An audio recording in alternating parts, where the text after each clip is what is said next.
Hello friends, how are you? Welcome back to my channel. If you don't know me, my name is Carolyn, and I make art stuff. And in today's video, I'm going to take this little craft box and see what I can do with it. So before I do anything with this box, I'm going to take out all of the hardware so that I have an easier time customizing it so I don't have to go around it. Put all of the pieces in one safe place so you're not like me and you lose a screw. You have to take it out of another box. And then you have to live your entire life knowing that you have an uneven number of screws for all of your boxes. It's driving me insane. And then after we take all that stuff out, we're just going to sand it, just a rough sanding to even out the textures, because when you get these things from the store, they could just have little bits and pieces of wood sticking out of them, and we don't want that. And then after it's all sanded down, you can either paint it or you can stain it. I used this one coat non-wipe type of shiny stain that I found in the craft store. I didn't realize when I got it, but it's got a ton of glitter in it, and I think that's amazing. Alright, and then after it's all stained and painted, you can use a polyurethane varnish to seal it, or you can find sealants specifically made for stained wood in the hardware stores. I probably should have used that, but this worked fine.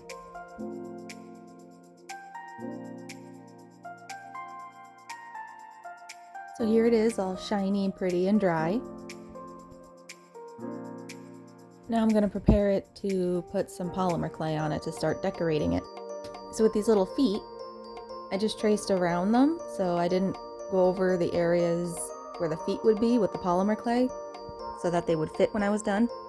And I just took some black polymer clay from Sculpey and ran it through my pasta machine. You don't need a pasta machine, but it does make things a lot easier.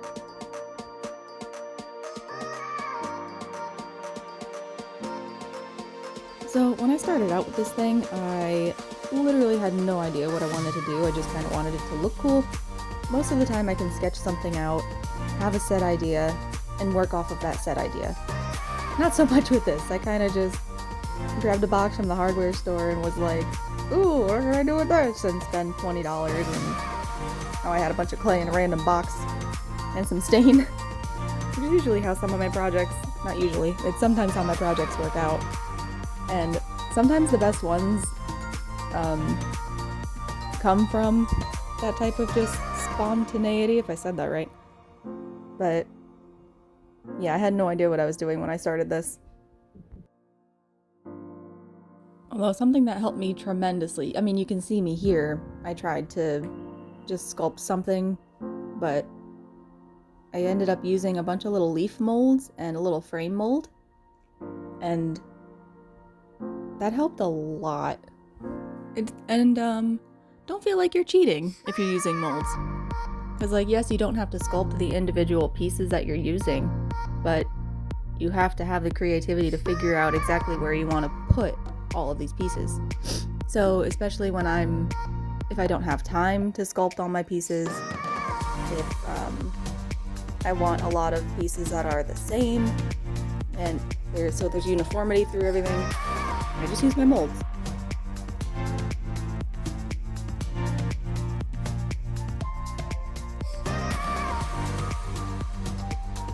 So here with these little details are actually one part of the big frame mold that I used for the middle piece. And that's another cool thing about molds, is if you find one that you really like, you don't have to even use the entire thing. You can just use like half of it or a quarter of it.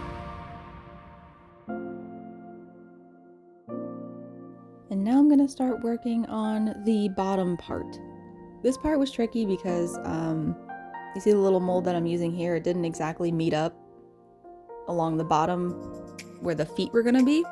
So I had to take the individual little pieces and kind of like customize the size of the whole piece and then make it fit right so that it looked like it was one continuous piece instead of like a bunch of little pieces all put together.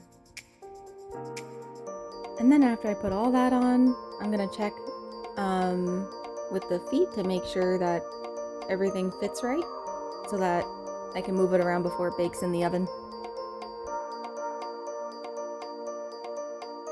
Now I'm kind of just making sure everything fits right, everything looks cool. And now I'm going to work on the side. So I'm using a really big leaf mold.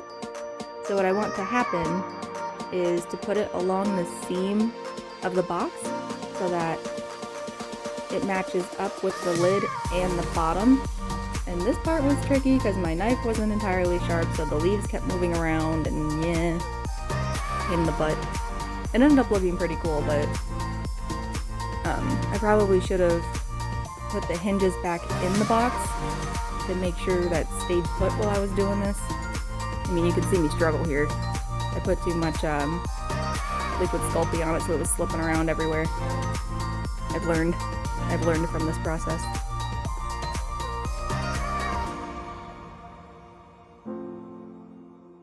Then after everything was sculpted the way I wanted, while the clay was still wet, I went over it with mica powder. Here I'm just using I'm going to be using the little gold bottle of mica powder from the Arteza collection. I started with this little fluffy blending brush, but nothing really stuck to it great. And then I tried to use a different brush. You see that didn't work well either.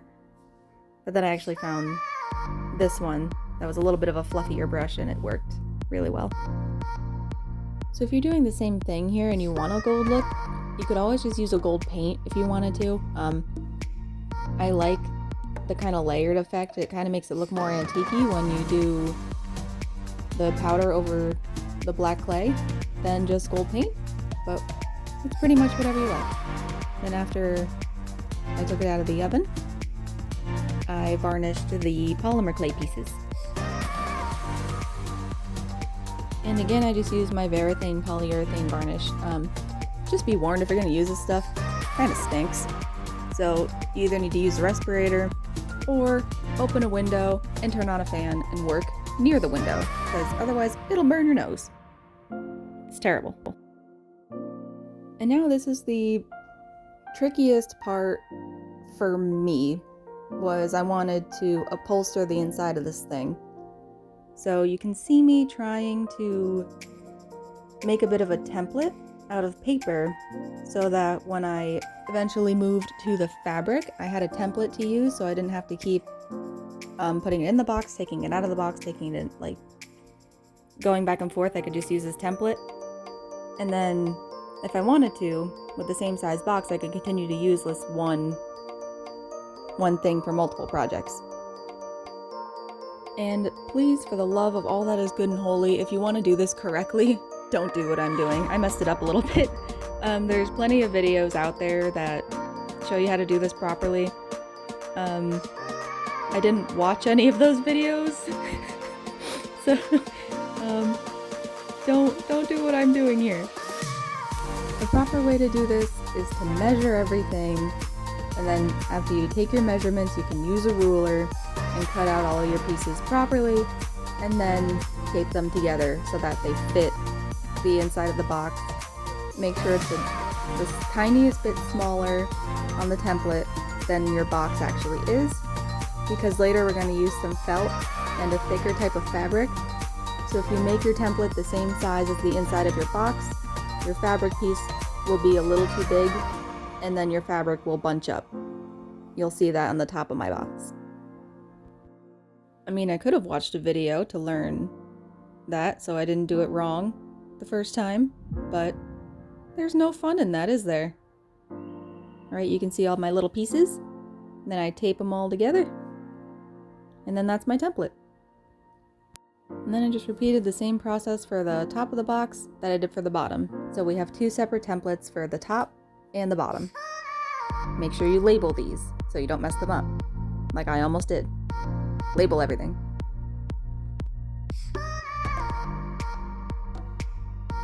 Alright, and then there's my felt. So we're just going to trace around our template, and that's what's going to go between the pretty fabric that we're using and the bottom of our box. See, you don't have to do this, but it kind of makes it a little plushier and a little bit nicer. And then we cut out our fabric that we're going to use. And another thing I learned here is you can't just cut out a big square, and you can't just cut out the exact measurements of your template. So you can cut your fabric in the shape of your template if it's a little bit bigger than the template, so that you can then wrap the edges, like I'm doing here, around your felt. I didn't do it right. This is me doing it incorrectly. Don't do it like this. Look up another video. Please. I don't know what I'm doing. And I mean, for my first time doing this, it ended up looking really nice. Like, I really love the way it turned out. It just, I could have saved myself a lot of trouble. See, this is where I figured out I was doing it wrong. And I tried to fix it.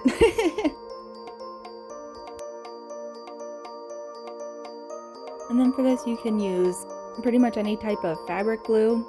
Would probably do just fine. I use more of a stronger type of adhesive for putting the felt together and then attaching the fabric piece to the bottoms of the box. This stuff also smells absolutely terrible, and I had to open a window. And here I'm just tucking in all the little edges, making sure everything is nice and tight and nice. Even though it is a little bit bunchy, I mean, it still looks pretty good. Now I'm just gonna put all my hardware back on, starting with the feet.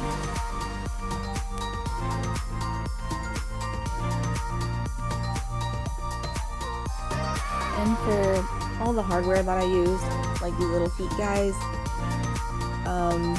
I did buy them off of Amazon before I decided to not support Amazon anymore, because apparently large tech companies are going absolutely insane.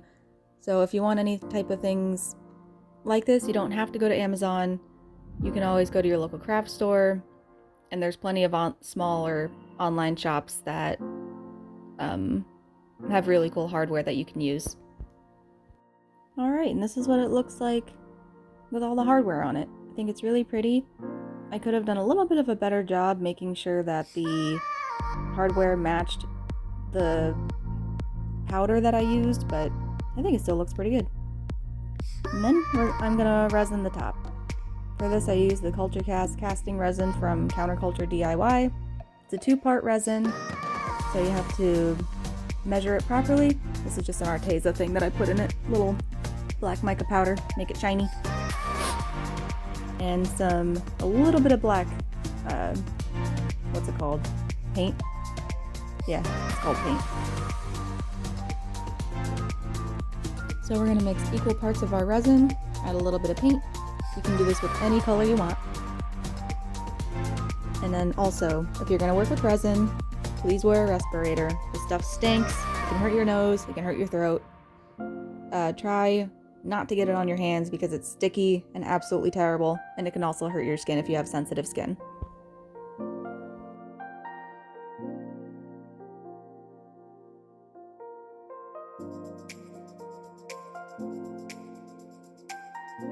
Alright, so now I'm just gonna resin the top.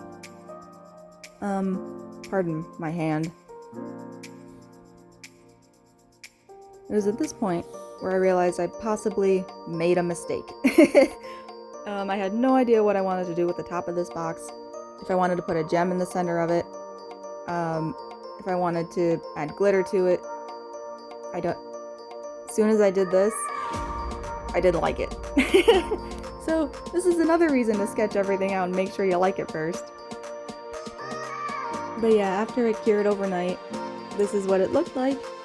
And I did think it turned out super pretty. I love how it looked. I just needed a break from staring at gold pigment for hours on end.